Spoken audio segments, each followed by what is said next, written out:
अपन चमकी हो, बेटा के लाज दी हो राखी हो। सुनो काला कटे अपन चमकी हो, बेटा के लाज दी हो राखी हो। जोड़ा तारे हाथ पौधा तारे पैया के, चाची दे दया आशीर्वाद पवन सिंह भैया के। चाचा दे दया आशीर्वाद पवन सिंह भैया के। चाचा दे दया आशीर्वाद पवन सिंह भैया के।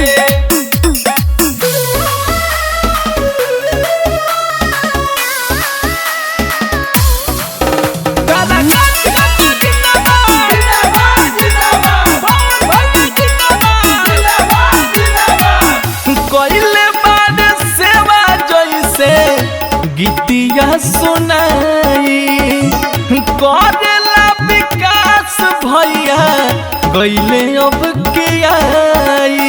ए दीदी ए चाची एक बार मौका देके देखी। कईले बारे सेवा जैसे गीतिया सुनाई करेला विकास भैया गईले अब के आई। डूबे जानी माई दे दया आशीर्वाद पवन सिंह भैया के। दीदी दे दया आशीर्वाद पवन सिंह भैया के। दीदी दे दया आशीर्वाद पवन सिंह भैया के।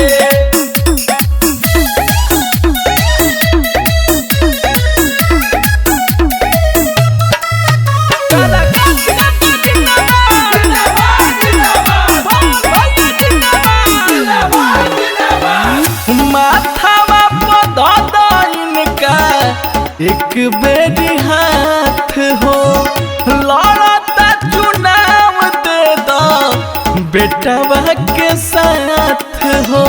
ए भैया ए चाचा एक बार मौका दी। माथावा पधइन का एक बेरी हाथ हो, लड़ता चुनाव दे दो बेटवा के साथ हो। बबुआ लड़खड़ाए जनी धला भैया के। भैया दे दया आशीर्वाद पवन सिंह भैया के। भौजी दे दया आशीर्वाद पवन सिंह भैया के। भौजी दे दया आशीर्वाद पवन सिंह भैया के।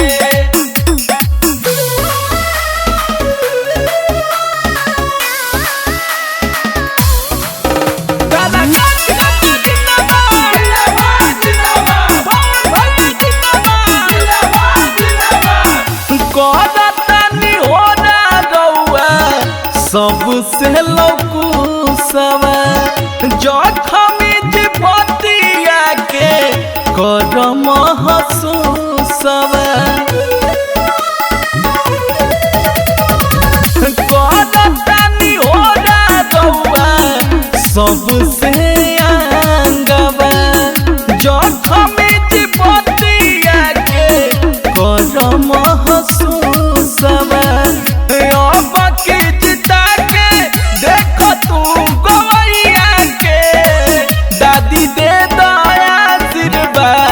पवन सिंह भैया के।